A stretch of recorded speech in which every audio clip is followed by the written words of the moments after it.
మర్నాడు రాత్రి భోజనాల దగ్గర లలిత సంబంధం ప్రస్తావన తీసుకొచ్చింది. అమ్మా, టైం లిమిట్ అవ్వకముందే ఆ సంగతి మాట్లాడుతున్నావు. ఫౌల్ ఆడకూడదు ప్లీజ్ అంది కావ్య. కూతురి వంక రుసరుసలాడుతూ చూస్తూ భర్తకి వడ్డించవలసిన దానికన్నా డబ్బులు కూర వేసింది లలిత. ఇదేమన్నా ఇంటర్నేషనల్ అగ్రిమెంటా? టైం లిమిట్ ఇట, టైం లిమిట్. ఇంత చిన్న విషయాన్ని పెద్ద అంతర్జాతీయ సమస్యలాగా చూసి బుర్ర చెడగొట్టుకోకు కావ్య. తల్లి కోపానికి అలవాటు పడ్డ కావ్య సరదాగా మాట్లాడటం కొనసాగించింది. అమ్మా, ఇప్పుడు అమెరికా ఇరాక్ పైన బాంబులు వేసి మూడో ప్రపంచ యుద్ధానికి తెరతీసిన క్రూడ్ ఆయిల్ ధరలు ఒక్కసారిగా విపరీతంగా పెరిగి అంతర్జాతీయ ఆర్థిక వ్యవస్థ అతలాకుతలమైన, చివరికి బయోటెక్నాలజీ వల్ల పర్యావరణానికి పెను ముప్పు కాబట్టి బయోటెక్ కోర్సులు చదవటం శుద్ధ వేస్ట్ అని ప్రభుత్వం ప్రకటించినా నేను ఖాతరు చేయనమ్మా. బయోటెక్ కాకపోతే ఇంకో మయోటెక్ చదువుతాను. చదువైతే మార్చుకోవచ్చు, కానీ ఇది నా జీవితానికి సంబంధించిన విషయం. అందుకని ఇది అంతర్జాతీయ సమస్య కన్నా ఎక్కువ నాకు. కూతురి వాదనకి ఎలా సమాధానం చెప్పాలో లలితకి తోచలేదు. సాయం కోసం భర్త వంక తిరిగింది. రఘు కూతురి వంక ప్రశంసాపూర్వకంగా చూస్తున్నాడు అని గమనించిన లలితకి కోపం తారాస్థాయికి చేరింది. పెళ్లిని ఓ సమస్యగా చూడాలి అని నీ బయోటెక్నాలజీ చెప్పిందా? ప్రపంచంలో నువ్వే మొదటిసారిగా పెళ్లి చేసుకుంటున్నావా? నువ్వేం చిన్నపిల్లవి కాదు. మేమేమీ బాల్య వివాహం చేయటం లేదు. నోరు మూసుకుని చెప్పినట్లు విను. అరే, ఇంత చిన్న విషయం నీకెందుకు అర్థం కావటం లేదు మమ్మీజీ? నా పెళ్లి గురించి నాకు స్వేచ్ఛ లేదా? కావ్య సర్రున అంది. ఎందుకు అర్థం కావటం లేదు అంటే మీ మమ్మీజీకి బుర్ర లేదు కాబట్టి అంటూ లలిత విసురుగా బౌల్లో ఉన్న ఆవకాయ దగ్గరికి లాక్కుంది. 1, 2, 3 అలా ఆగకుండా 7 చెంచాల ఎర్రని ఆవకాయ వడ్డించుకుంది. అమ్మా అమ్మా, ఏమిటమ్మా అది? అసలే నీకు అసిడిటీ ప్రాబ్లం ఉంది, మరీ ఇంత ఆవకాయ? కావ్య అడ్డు తగలబోయింది. నేనేం తినాలో నాకు స్వేచ్ఛ లేదా? లలిత తడుముకోకుండా అంది. కావ్య తెల్లబోయింది.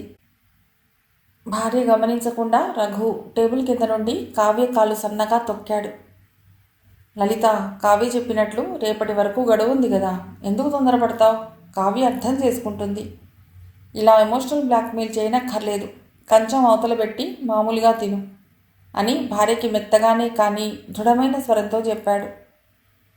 తల్లిని శాంతింపజేయాలనుకుంది కావ్య. తను ప్రేమలో పడిందో లేదో తనకే తెలియదు.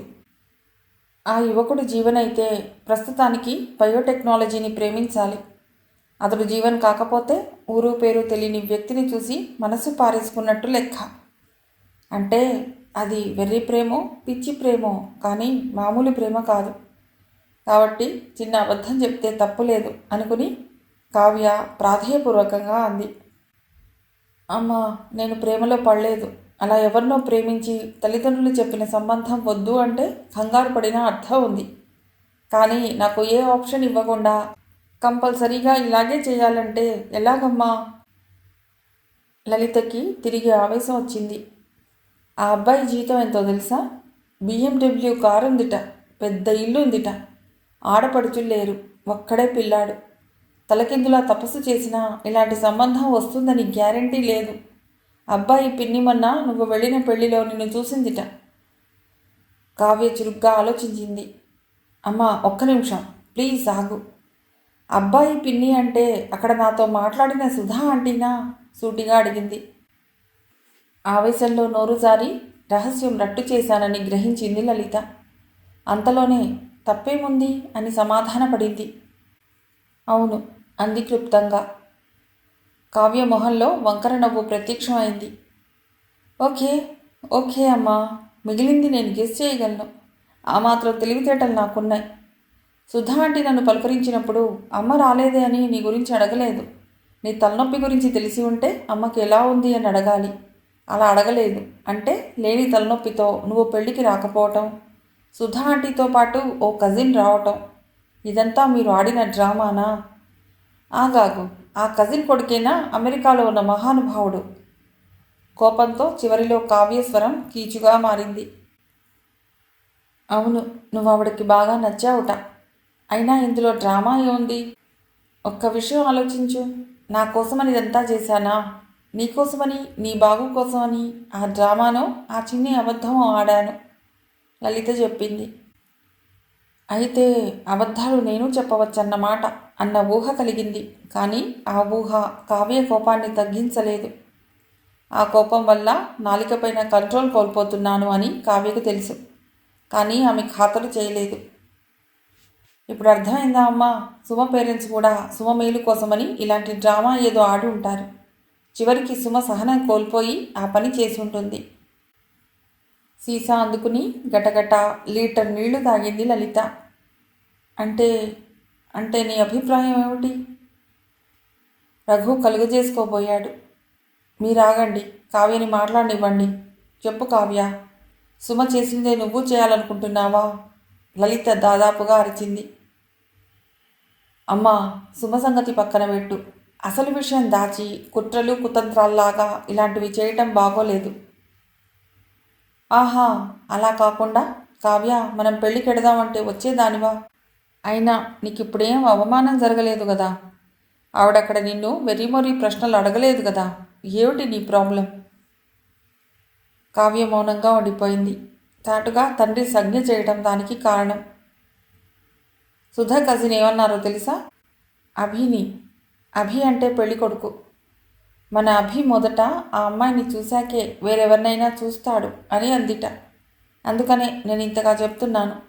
ఇక నీకేమిటి అభ్యంతరం? అంది లలిత. కావ్య నిట్టూర్చింది. ప్రేమ గురించి చిత్రకి, కావ్యకి రకరకాల డిస్కషన్స్ జరిగాయి. అద్భుతం జరగలేదు కాబట్టి ప్రేమలో పడలేదని అన్నట్లుగానే రకరకాల అభిప్రాయాలు ఆ చర్చలలో బయటికొచ్చేవి. కెరీర్ని పక్కకి పెట్టే విధంగా ప్రేమలో పట్టం అవివేకం. ఇప్పుడు దృష్టంతా ఏర్పరచుకున్న గోల్స్ పైన ఉండాలి. కానీ సినిమాల్లో లాగా మనసు పారేసుకుని వెంపర్లాడితే ముందున్న జీవితం దెబ్బతినే అవకాశం ఉంది అని చాలాసార్లు అన్నది కావ్య. అలాంటి బలమైన అభిప్రాయాలన్నీ మొన్న పెళ్లిలో ప్రణయ్ని చూశాక గాల్లో ఎగిరిపోయాయి. కెరీర్ ముఖ్యమే కానీ ప్రేమలోని తీయదనాన్ని రుచి చూడటం కూడా ముఖ్యం కదా అనుకుంటున్నది ఇప్పుడు. అలా ప్రేమ గురించి కావ్య అభిప్రాయాలు కొద్దిగా మారాయి. కానీ ప్రేమతో మొదలవ్వని పెళ్లి గురించి ఆమె ఊహల్లో కూడా అనుకోలేదు. ఇప్పుడు అబ్బాయి అమెరికా నుండి వస్తాడు, పెళ్లి చూపులు చూస్తాడు. ఒకవేళ అతడు నచ్చి అతడికి తను నచ్చకపోతే పెళ్లి వరకు నడవకుండా చూపుల దగ్గర ఫుల్ స్టాప్ పడుతుంది. అలా అయితే సమస్య లేదు. అలా కాకుండా అతడికి తను నచ్చకపోతే ఇంట్లో మళ్ళీ తల్లి ఎమోషనల్ బ్లాక్మెయిల్ మొదలెడుతుంది. ఎవరు ఒప్పుకున్నా ఒప్పుకోకపోయినా అలా బ్లాక్మెయిల్ చేయటం చాలా అన్యాయం. ఆ బ్లాక్మెయిల్కి తలవొగ్గక తప్పదు. పెళ్లి వాళ్ళకి పెద్ద మనస్సు ఉండి, పోనీ పిచ్చిపిల్ల చదవాలని మోసపడుతున్నది, చదువయ్యాకే పెళ్ళి అని ఉదారంగా అన్నారంటే ఇహ తన పని క్లోజ్. చూసావా వాళ్ళెంత మంచివాళ్ళో అన్న భజన మొదలవుతుంది. అబ్బాయి అమెరికా వెళ్ళిపోతాడు. ఇద్దరూ స్కైప్లో ఒకరిని ఒకరు చూసుకుంటూ ఆ సినిమా చూసావా, ఆ పుస్తకం చదివావా అని కబుర్లు చెప్పుకోవాలి. అదే ప్రేమించటం అని తనను తానే నమ్మించుకోవాలి. అంటే నిజమైన ప్రేమలో ఉండే థ్రిల్కి తను శాశ్వతంగా దూరం ఉండవలసిందే. ప్రేమ కన్నా చదువు, కెరీర్ ముఖ్యం అని ఇన్ని రోజులు అనుకోవటమే తను చేసిన పొరపాట. చదువుని, కెరీర్ని, ప్రేమని బ్యాలెన్స్ చేస్తే బాగుంటుంది కదా అన్న ఆలోచన తనకి ఇంతకు ముందు రాకపోవటానికి ఆ యువకుడు ఇంతవరకు తనకు తారసపడకపోవటమే కారణం కదూ. ఎందుకా సాడ్ పోజ్? ఎందుకా నిట్టూర్పులు? సంతాపం ప్రకటిస్తున్నట్లు? ఏమిటా మౌనం? ప్రశ్నకి తల్లి కోపం రెండేసి మెట్లు ఎక్కడం గమనించి కావ్య ఆలోచన నుండి బయటపడి స్ట్రాటజీ మార్చాలని అనుకుంది. నువ్వు చెప్పింది లోతుగా ఆలోచిస్తున్నానమ్మా. ఆలోచించాక ఏ నిర్ణయానికి వచ్చావు? ఉబికి వస్తున్న ఆవేశాన్ని అణుచుకుని రేపు సాయంకాలం చెప్తానమ్మా అంది కావ్య. జీవితంలో ప్రేమ నింపే చిలిపి అల్లరిలోని మజాని అనుభవించే అదృష్టం తనకి లేదా? ఆడపిల్లలకి ఇలాంటివి ఎదుర్కోవటం తప్పదా? తల్లి ఈ విషయం ఎందుకు అర్థం చేసుకోదు? ఆ మర్నాడు కాలేజీ వెళ్లే ముందు బ్రేక్ఫాస్ట్ తింటూ కావ్య ఆలోచనలో పడింది. ఈ సాయంకాలంలోగా తన నిర్ణయం చెప్తాను అని తల్లికి మాటిచ్చింది. నిర్ణయం అని అనుకుంటే కావ్య పెదవులపైన పేలవమైన నవ్వు మెరిసి మాయమైంది. నాకు ఈ అమెరికా సంబంధం ఇష్టం లేదమ్మా అంటే తల్లి ఊరుకోదు. తన నిర్ణయం మారేంత వరకు ఒప్పించడానికి ప్రయత్నిస్తూనే ఉంటుంది. అవసరమైతే ఎమోషనల్ బ్లాక్మెయిల్ అయినా చేస్తుంది. అంటే నిర్ణయం తీసుకోవటంలో తనకి స్వేచ్ఛ ఎక్కడున్నట్లు? అసలు ఆ యువకుడు కనబడకపోయి ఉంటే ఈ సంబంధం పైన తనకి ఇంత వ్యతిరేకత ఉండేది కాదు అనుకుంది కావ్య. ఎవరో అతడు అలా కనబడి ఇలా మాయమై తనని ఇంతగా సతాయిస్తున్నాడు. అప్పుడే చిత్ర వచ్చింది. వచ్చిన మరు నిమిషం వాతావరణంలో గంభీరతని పసిగట్టింది చిత్ర. ఆంటీ, ఏమిటి అంత సీరియస్గా ఉన్నారు? మా కావ్య వల్ల మీకు కోపం వచ్చిందా, లేకపోతే మా జనరేషన్ని అర్థం చేసుకోలేక మీరు కావ్యకి కోపం తెప్పించారా అంది నవ్వుతూ. నువ్వు అన్ని విధాలా తప్పుగా అర్థం చేసుకున్నావు చిత్ర, కావ్య అందుకుంది. మమ్మీ చేసిన ఉపకారానికి నా మనస్సు ఉబ్బి తబ్బిబ్బయిందన్నమాట. దాంతో నాకు నోటమాట రావటం లేదన్నమాట. అది నా మౌనానికి కారణం. ఉపకారమా? ఏమిటది? వ్యంగ్యంతో వాదనలు గెలవలేమన్న నీతిని హౌ టు విన్ ఆర్గ్యుమెంట్స్ అన్న పుస్తకం చదివినా కూడా ప్రణయ్ ఆచరణలో పెట్టలేదు. చదవని కావ్య, అందుకనే వ్యంగ్యాన్ని ఆశ్రయిస్తే తప్పే ఉంది. మమ్మీజీ మొన్న మిస్ కావ్యకి పెళ్లి చూపులు అరేంజ్ చేసింది. అది ఉపకారం కాదా? బయోటెక్లో ఉన్న టఫ్ సబ్జెక్టులు ఎలా చదవాలి, పరీక్షలు ఎలా పాస్ అవ్వాలి అని గాబరా పడుతున్న కావ్యకి పెళ్లి పేరుతో చదువుకి డుమ్మా కొట్టే దారి చూపించటం ఉపకారం కాదా చిత్ర? పెళ్లి చూపులా? నీకా అంటూ చిత్ర సర్రున లలిత వంక తిరిగింది. ఆంటీ, నేను పక్కన లేకుండా నాకు చెప్పకుండా కావ్యకు పెళ్లి చూపులు జరపటం చాలా అన్యాయం, చాలా ఖచ్చితంగా చెప్పింది. ఆ మాటలకి కావ్య అడ్డొచ్చింది. Hello hello, for your information, పెళ్లి చూపులన్నీ నాకు చెప్పలేదు. అయినా అప్పుడు నువ్వు నా పక్కనే ఉన్నావు. మొన్న పెళ్లిలో కలిసిన సుధా ఆంటీ గూఢచారి నెంబర్ 1. ఆవిడ పక్కన ఉన్న ఆవిడ నాకు అత్తగారు కావాలని ఉబలాట పడుతున్న గూఢచారి నెంబర్ 2. వాళ్ళు మా ఇంట్లో ఉన్న ఈ జేమ్స్ బాండ్ 007 కలిసి బహు చాకచక్యంగా మనకి అనుమానం రాకుండా పెళ్లి చూపుల ఆపరేషన్ చేశారన్నమాట. కావ్య జేమ్స్ బాండ్ అని అంటుంటే లలిత మొహం ఎర్రగా అయింది. చిత్రకి కనబడకుండా అటుగా తల తిప్పుకుంది.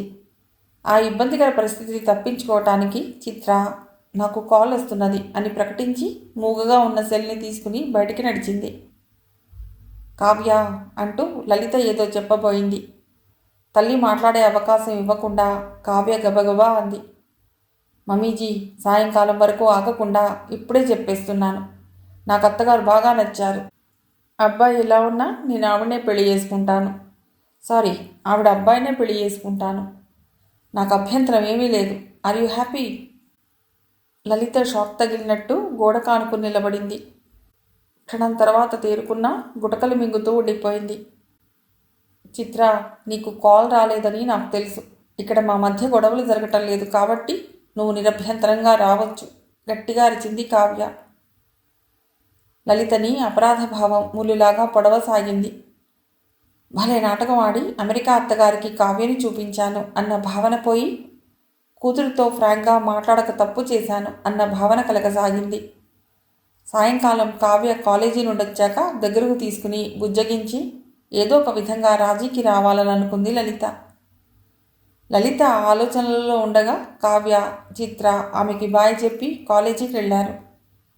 స్కూటర్ ఎక్కుతూ చిత్ర, ఆంటీకి భలే షాక్ ట్రీట్మెంట్ ఇచ్చావు కావ్య అంది. బండి స్పీడ్ పెంచి, వాట్ షాక్ ట్రీట్మెంట్?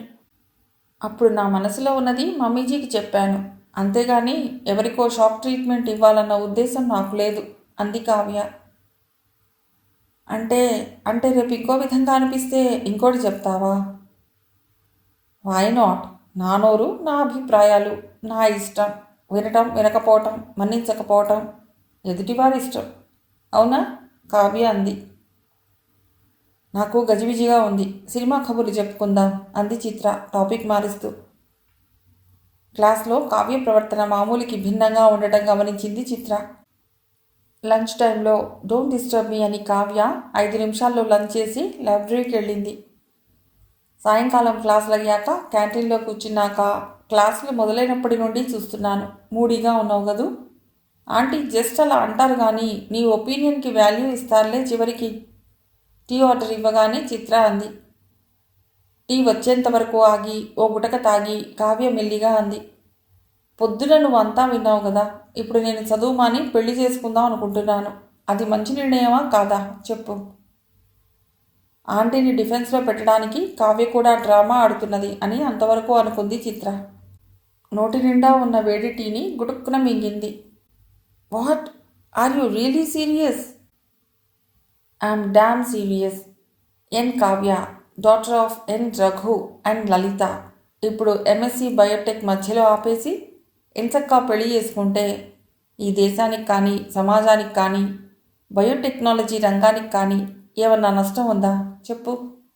లేదు కదా. అలాంటప్పుడు why should not I marry? That is a question you have to answer. 4 వాక్యాల్లో సహేతుకంగా ఆన్సర్ చెప్పు. Come on, your time starts now. చిటికె వేయబోయి కుదరక అదిలిస్తున్నట్టు చూపుడు వేలు కదుపుతూ అంది కావ్య. చిత్ర బిత్తరపోయి మౌనంగా ఉండిపోయింది. విజయవంతంగా నవ్వింది కావ్య. చూసావా, నీకు ఎలాంటి సమాధానం తోచటం లేదు. అంటే నేను చదువు ఆపి పెళ్లి చేసుకుంటే జరిగే నష్టం ఏమీ లేదు అన్నది 100కి 100 పాళ్ళు నిజమే అని రుజువైంది కదా. నో నో నో, నువ్వు చదువు కంటిన్యూ చేయవలసిందే అని గట్టిగా చెప్పటానికి నీకు ఒక్కటంటే ఒక్క కారణం కూడా స్ఫురించడం లేదు కదూ. 4 ఏళ్లుగా నా క్లోజ్ ఫ్రెండ్గా ఉండి చివరకు నువ్వు నాకు చేసిన సాయం ఏమిటి అంటే, ఎస్ మిస్ కావ్య, నువ్వు శుభ్రంగా చదువు మానేసి బయోటెక్నాలజీలో రీసెర్చ్ బదులు వంటింట్లో రీసెర్చ్ చేయి అని సలహా ఇవ్వడమే. Thank you very much miss Chitra. అప్పటికి చిత్ర మెల్లిగా షాక్ నుండి కోలుకుంది. నువ్వు చాలా వరకు సరిగ్గానే చెప్పావు కానీ నేను కిచెన్లో రీసెర్చ్ చేయమని సలహా ఇవ్వను. మరి హాయిగా పెళ్లి చేసుకుని బెడ్రూమ్లో రీసెర్చ్ చేయమంటాను. చిత్ర అల్లరిగా నవ్వింది. బలవంతాన నవ్వాపుకుంది కావ్య. మూలగా ఉన్న వాళ్ళ టేబుల్ దగ్గరికి క్లాస్మేట్స్ బలరాం, గీత రాబోయారు. సారీ గైస్, మేము చాలా సీరియస్గా మాట్లాడుకోవాలి అని వాళ్ళని తరిమేసింది చిత్ర. చిత్ర కావ్యాల సంగతి అందరికీ తెలుసు కాబట్టి వాళ్ళు వాదించకుండా ఇంకో టేబుల్ చూసుకున్నారు. ఐఎమ్ వెరీ సీరియస్ చిత్ర. చదువు మానటం గురించే కాదు, పెళ్లి గురించి కూడా నా ఆలోచనలు చాలా లోతుగా బలంగా ఆలోచిస్తున్నాయి అంది కావ్య. బాగుంది, నీ ఆలోచనలు ఆలోచిస్తుంటే నా ఆలోచనలు ఆవులిస్తున్నాయి. నేను రెమెడీ చెప్తాను, వింటావా? మనం ఇలా చెత్త కబుర్లు చెప్పుకోవటం కన్నా మల్టీప్లెక్స్లో ఏదో ఒక చెత్త మూవీ చూద్దాం, ఏమంటావు? నీ సలహా చెత్తగా ఉందంటాను. ఖండీగా 2 ముక్కలు చెప్పు. నేను చదువు మానేస్తే నీకు అభ్యంతరం లేదు కదా? ఉంది. నువ్వు చదువు మానేసావనుకో, అప్పుడు క్లాస్లో లెక్చర్ బోర్ కొడుతుంటే నేను ఎవరి భుజానికి ఆనుకుని నిద్రపోవాలి? క్లాస్ డుమ్మా కొట్టి నేను సినిమాకి చెక్కేస్తే జరిగిన పాఠాలు నాకు ఎవరు ఎక్స్ప్లెయిన్ చేస్తారు? ఇలా చెప్పుకుంటూ పోతే నువ్వు చదువు మానేస్తే నాకు చాలా నష్టాలు ఉన్నాయి. నన్ను చాలా డిసప్పాయింట్ చేశావు చిత్ర. కావ్య కాకపోతే ఇంకో అమాయకురాలు నీకు దోస్త్ అవుతుంది.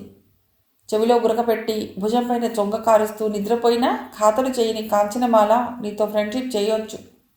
సో నీకేం ప్రాబ్లం లేదు. గొప్పాతి గొప్ప ప్రాబ్లమ్స్ ఉన్నది నాకు. ఇటు చదువు మానేస్తాను, అటు ముక్కు మొహం సరిగ్గా తెలియని వాడిని పెళ్లి చేసుకోవాలి. నా పైన సింపతి చూపించకుండా నీ బాడీ ప్రాబ్లమ్స్ గురించి ఆలోచిస్తావా? నా పైన నీకు జాలి కలగటం లేదా? కావ్య టీ కప్పుని టేబుల్ పైన గట్టిగా కొడుతూ అడిగింది. షూర్, చాలా జాలి కలుగుతున్నది.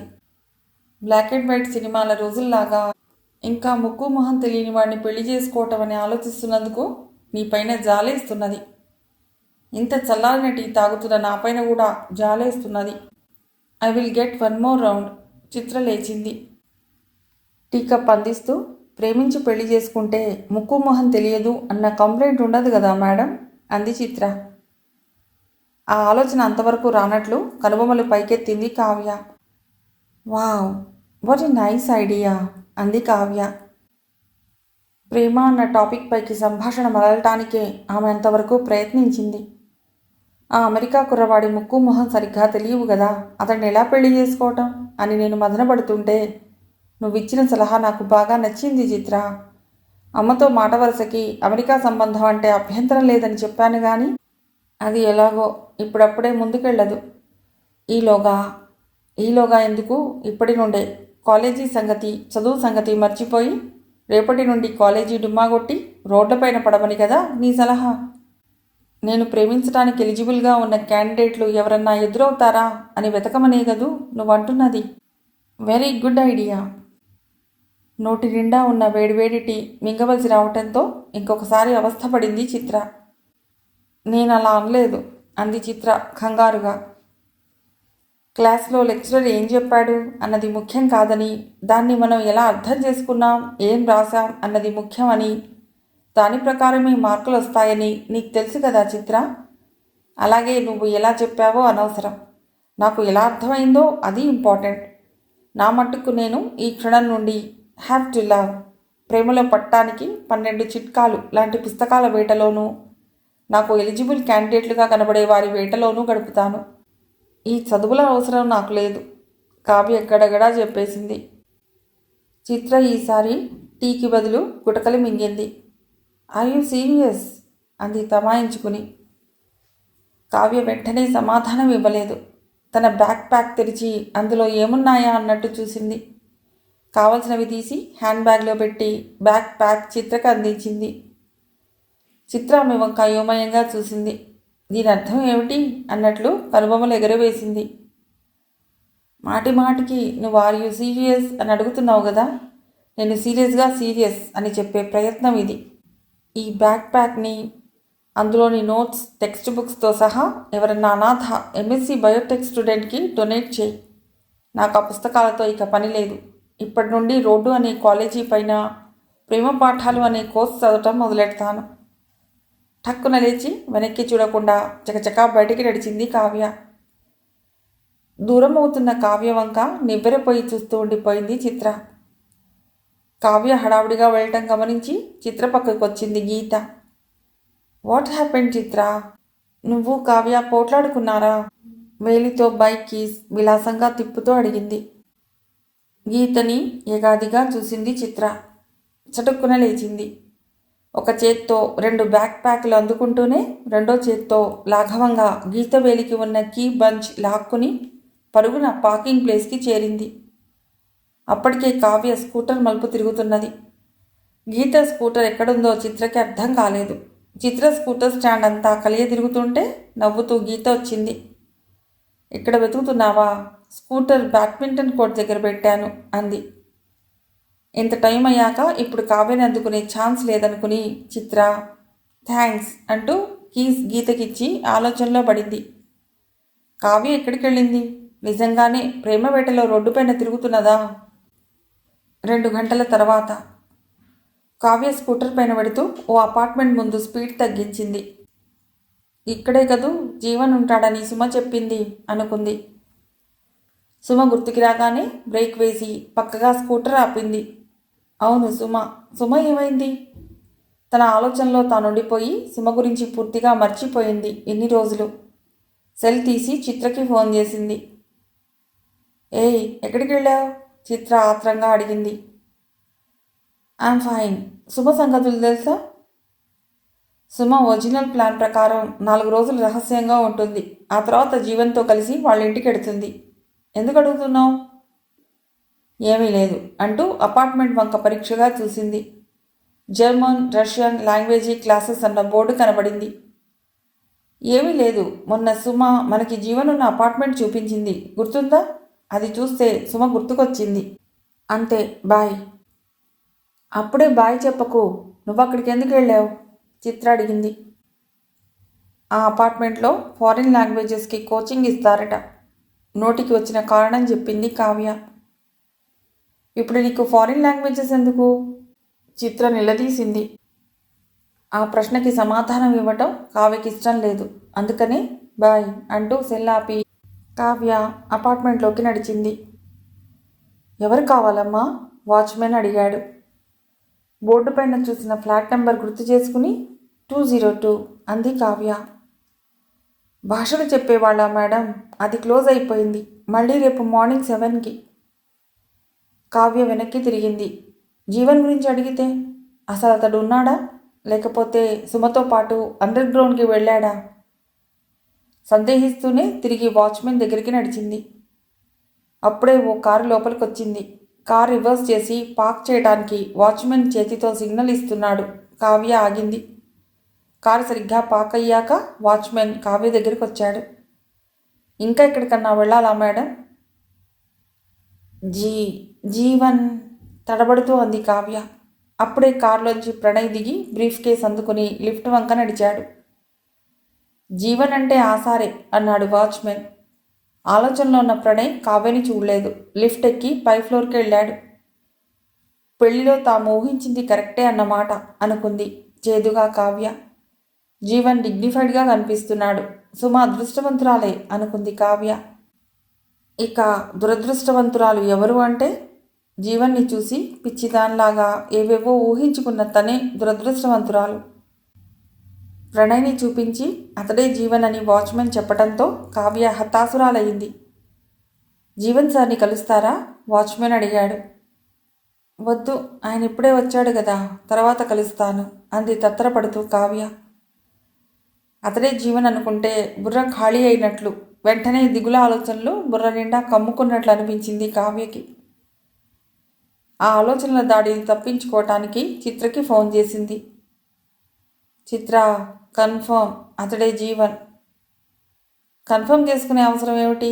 అర్జెంటుగా ఎందుకు కన్ఫర్మ్ చేసుకున్నావు? అనుమానంగా అడిగింది చిత్ర. జీవన్ పైన తనకి ఇంట్రెస్ట్ ఉందని చిత్ర పసిగట్టిందా? నీ బొంద, నువ్వు అనుకుంటున్నది శుద్ధ తప్పు అనేసింది కావ్య. నేనేమనుకుంటున్నానో నీకేం తెలుసు? అయినా నేనేమనుకుంటున్నానని నీ ఊహ? ఇంకా అనుమానంగా అడిగింది చిత్ర. నాలిక కరుచుకుని సెల్లాపింది కావ్య. నీరసంగా స్కూటర్ వంక నడిచింది.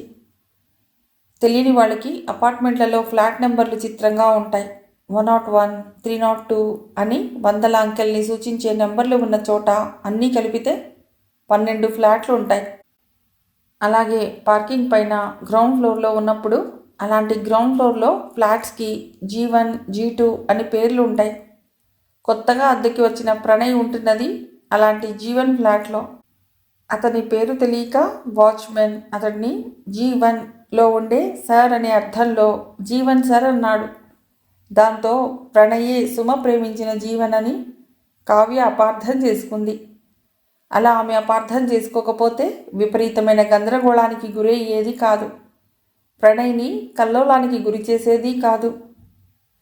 కావ్య ఇంటికి వెళ్ళేసరికి లలిత ఆందోళనలో ఉంది. ఎక్కడికి వెళ్ళావు? ఆలస్యం అవుతుందని ఫోన్ చేసి చెప్పొచ్చు కదా, కంగారు పడి చస్తున్నాను. కావ్య నవ్వింది. పిచ్చి మమ్మీజీ, అంత కంగారైతే నువ్వే ఫోన్ చేయవలసింది. ఎలా చేస్తాను? నువ్వు డ్రైవింగ్లో ఉంటే నిన్ను డిస్టర్బ్ చేస్తానా అన్న అనుమానం. డ్రైవింగ్ చేస్తూ నువ్వు సెల్ పైన ధ్యాస పెట్టడం మంచిది కాదన్న భయం. కావ్య కదిలిపోయింది. తల్లిని సమీపించి హత్తుకుంది. కొన్ని బుక్స్ కొనటానికి వెళ్ళాను అంతే అమ్మా, దానికే ఇంత కంగారు పడితే ఎలా? లలిత సంభాళించుకుంది. తనకి నిజంగానే కంగారు కలిగింది. కానీ దాన్ని ఎక్కువగా ప్రదర్శిస్తే అది మెత్తబడ్డంలాగా కనబడుతుందేమో. వద్దు, కావ్య సంపూర్తిగా ఒప్పుకునేంత వరకు గుంభరంగా ఉండాలి. కావ్య, స్నానం చేసి వస్తావా? భోజనం చేద్దాం అంది. ఆ మర్నాడు కాలేజీ సమయానికి గంట ముందుగా కావ్య ఇంటికి వెళ్ళింది చిత్ర. నిజంగానే కావ్య ఈ రోజు నుండి కాలేజీ మానేస్తుందా అన్న విషయాన్ని తేల్చుకోవటానికి సిద్ధమైంది చిత్ర. రా చిత్ర, ఈరోజు పెసరట్టు బ్రేక్ఫాస్ట్ అందుకో అంది చిత్రని చూడగానే లలిత. ఇంటి దగ్గర హెవీగా తిన్నాను, కానీ మీ చేతి పెసరట్టు అంటే చిత్రంగా ఆకలి వేస్తున్నది. థ్యాంక్స్ ఆంటీ అంటూ ప్లేట్ తీసుకుని కావ్య కోసం అటు ఇటు చూసింది చిత్ర. ఆ సంగతి గమనించిన చిత్ర పెనం పైన పని చూస్తూనే, మీ ఫ్రెండ్ నిన్న పుస్తకాలు కొనుక్కునొచ్చింది. రాత్రి చదువుతూనే ఉంది. చివరికి 3 గంటలకో 4 గంటలకో పడుకుందిట. లేటుగా నిద్ర లేచింది అని వివరించింది. చదువు మానేస్తానని చెప్పింది. ఏ పుస్తకాలు కొనుక్కొనొచ్చిందో మరి తెల్లవారుజాము వరకు చదవటం ఏమిటి? ఆ ఫారిన్ లాంగ్వేజెస్ గొడవ ఏమిటో? కావ్య ఏం చేసినా చిత్రంగా ఉంటుంది అనుకుంది చిత్ర. చిత్ర 3వ పెసరట్టు తింటుంటే వచ్చింది కావ్య. వాలకం చూస్తే కాలేజీకి వెళ్ళటానికి తయారైనట్లుగానే ఉంది. వావ్, యా, ల్యూబిట్ జిలేని అంది కావ్య. పెసరట్టు ముక్కని అల్లం చట్నీలో ముంచిన చిత్ర ఆ విచిత్ర భాష విని ఉలిక్కి పట్టంతో చట్నీ ఇచ్చింది ఆమె డ్రెస్ పైన చిత్రమైన డిజైన్గా మారింది. పెసరట్ ఘుమాయింపు పైన గదిలోకి రాగానే కావ్య నిఘంటువు చూసి తయారై వచ్చింది అని చిత్రకి అనుమానం రాలేదు. లలిత అయితే పెనం పైన 2 అంగుళాల ఎత్తున ఉంచిన గరిటని గాల్లో అలాగే ఉంచి వెనక్కి తిరిగింది. రాత్రి అంతసేపు అలా మేలుకుని ఉంటే పైత్యం ప్రకోపించదా ఏమిటి? పైత్యం వల్లనే అలాంటి ప్రేలాపన వస్తుంది. కావ్యని సూటిగా చూస్తూ అంది. సరున ఏదో అనబోయిన కావ్య నిగ్రహించుకుంది. సారీ అమ్మా. వావ్, ఐ లైక్ పెసరట్టు అనబోయి అలా అన్నాను. అయినా నిన్న రాత్రి నేను అంతసేపు చదువుతూ ఉండటం చాలా తప్పు, ఒప్పేసుకుంటున్నాను అంది మెత్తగా. పెనం పైన పెసరట్టు వేయబోయి మళ్ళీ ఆగింది లలిత. ఇంకోసారి వెనక్కి తిరిగి కూతురు వంక కళ్ళు చిట్లించి చూసింది. ఏమైంది నీకు? చాలా చిత్రంగా బిహేవ్ చేస్తున్నావు అంది. యా, బెస్పమోషన్. సారీ, మళ్ళీ నోరు సారింది. సారీ, నేనేం చేయనమ్మా. నువ్వు చెప్పింది కాదు అంటే తప్పు, నువ్వు చెప్పింది ఒప్పు అని ఒప్పుకుంటే అది తప్పు అంటున్నావా? ఇలా అయితే ఐఎమ్ హెల్ప్లెస్ మామ్, కావ్య ప్రశాంతంగా అంది. లలిత నిట్టూర్చి పెసరట్ల పనిలో పడింది. చిత్ర అయితే కావ్య ఆడే నాటకం ఏమై ఉంటుందా అన్న ఆలోచనలో పడింది. అమ్మా, నాకు పచ్చిమిర్చి తగ్గించి అల్లం ముక్కలు ఎక్కువై, నువ్వన్నట్టు పైత్య ప్రకోపం అయితే తగ్గుతుంది అంది కావ్య మొదటి పెసరట్టు అందుకుంటూ. కావ్య, కొంచెంసేపు నువ్వు చెవులు మూసుకుంటావా? నేను చిత్రతో ప్రైవేట్గా మాట్లాడాలి అంది లలిత. అన్నాక చిత్రవంక తిరిగి, చిత్ర, దీనికి ఏమైంది? కాలేజీలో గొడవ ఏమన్నా అయిందా అడిగింది. ఏమీ లేదా ఆంటీ, అయినా కావ్య నార్మల్గానే ఉంది కదా అమాయకంగా అంది చిత్ర. నార్మలా? సాధారణంగా నేను ఎడ్డం అంటే తను తెడ్డం అంటుంది. నేను తెడ్డం అంటానని అనుమానం వస్తే ముందే తను అర్జెంటుగా ఎడ్డం అంటుంది. అలాంటిది ఇప్పుడు దొంగ వేషం కాకపోతే నేను అన్నది చటుక్కున సరే అని అనటం నార్మలా? ఏదో డ్రామా ఆడుతున్నట్లుంది అంది లలిత. ఆ సంభాషణ తన చెవిన పడనట్లే పెసరట్టు రుచిని ఆస్వాదించటంలో లీనమైంది కావ్య. మిగిలిన కథ తర్వాతి భాగంలో.